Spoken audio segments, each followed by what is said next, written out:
अहिले यो काट्न पाउनुहुँदैन मान्छे, म उठ्दिनँ यहाँबाट जान्न। ल उपा पर्दा त्यो सोडिम वाकले नलेसी म यहाँबाट छोडिदिनु। ल तपाईँ के गर्नुहुन्छ? तपाईँ काट्ने, तपाईँ हेप्ने, तपाईँ कसरी हेप्नुहुन्छ? ल हेर्नुहोस् त, म यहाँबाट जान्न। ल के गर्नुहुन्छ? ल छ उसको गोजीमा एकजनाको व्यक्ति हो न 20वटा 30वटा हात्ती हुन्छ। हेर्नुहोस् सभामुख एउटा निवेदन गर्नु पर्यो, नयाँ मान्नेहरूले ताली बजाउनु जडी छैन। पछि तपाईँहरूले यो चाल पाउनुहुन्छ यो रेस्टुरेन्टमा, पछि अर्कोचोटि नि। अहिले ठिकै छ कि हामीले पनि हिजो पनि जनताको सेवा गरेर आएको, हामी कतै जागिर खाएर कतै एनजिओमा काम गरेर आएको होइन। हामीले हिजो पनि लगातार रूपमा जनताको सेवा गर्दै आएको। यो लोकतन्त्र कसले ल्यायो? यो गणतन्त्र कसले ल्यायो? आज हामीले बनाएको बाटोमा तपाईँहरू झन्डा फहराएर हिँड्दै हुनुहुन्छ नि। हामीले लिएको लोकतन्त्रमा दमदार तपाईँहरू भाषण गर्दै हुनुहुन्छ नि। यो प्रजातन्त्रको निम्ति कसले अनुमत रूपमा सङ्घर्ष गर्यो? त्यो हामीले गरेको होइन। हामीले लिएको लोकतन्त्र, हामीले लिएको प्रजातन्त्र गणतन्त्रमा तपाईँहरूले ठुलो कुरा गर्नु सुहाउँदैन। मान्यज्यूहरूलाई म यो अनुरोध गर्छु। यसपछि सभामुख महोदय मलाई अलिक टाइम दिनु निवेदन गर्छु। तपाईँले हामीसँगै हिजो मन्त्री पनि थियौँ, तपाईँले भन्नुभएको थियो मान्य राजनाथजी तपाईँलाई म सहयोग गर्छु भन्नुहुन्थ्यो। खोइ त सहयोग आज तपाईँले यो काट्न पाउनुहुँदैन मान्छे, म उठ्दिनँ यहाँबाट जान्न। ल उपा पर्दा त्यो सोडिम वाकले नलेसी म यहाँबाट छोडिदिनु। ल तपाईँ के गर्नुहुन्छ? तपाईँ काट्ने, तपाईँ हेप्ने, तपाईँ कसरी हेप्नुहुन्छ? ल हेर्नुहोस् त, म यहाँबाट जान्न। ल के गर्नुहुन्छ? ल गएको छैन लाइन?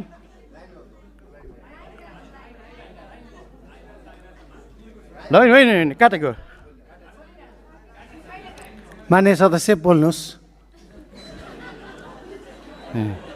मलाई अलिक भयो कि सभामुख महोदय। मान्य सदस्य आफ्नो भनाइ छुट्याउनुहोस्। त्यसो गर्ने मिल्दैन सभामुख महोदय। तपाईँलाई म निवेदन गर्न चाहन्छु, मलाई टाइम दिनु पऱ्यो नि त। तपाईँहरू हेपेको जाने हेप्न मिल्छ यहाँ यो सदनमा?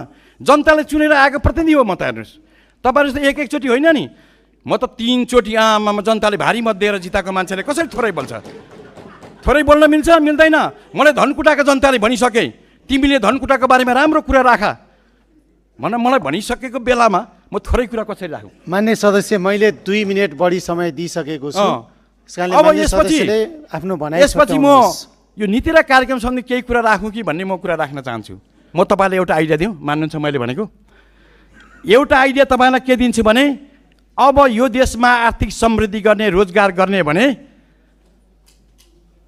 यसलाई नीतिगत रूपमा वैधानिक रूपमा गाँजा खेता गर्नुपर्छ।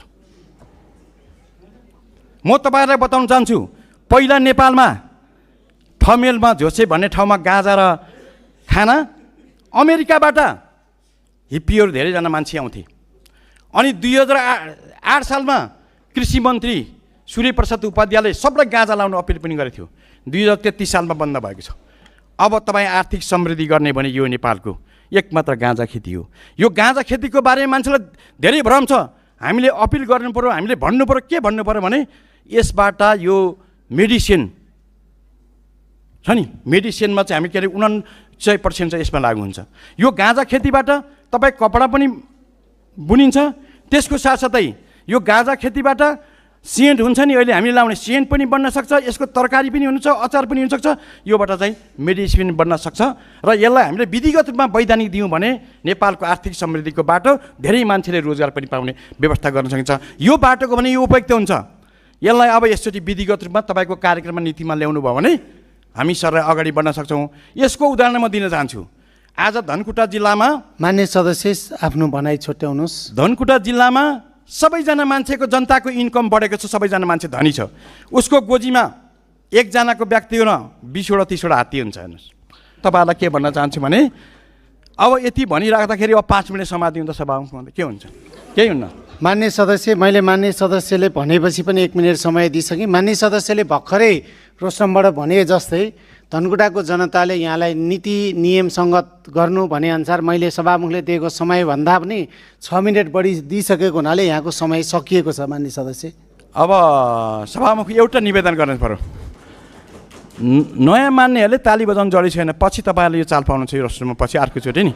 अहिले ठिकै छ कि ल सभामुख महोदय, मैले तपाईँको कुरा माने, तर यसमा मेरो थुप्रै रिजर्भेसन छ। धन्यवाद छ।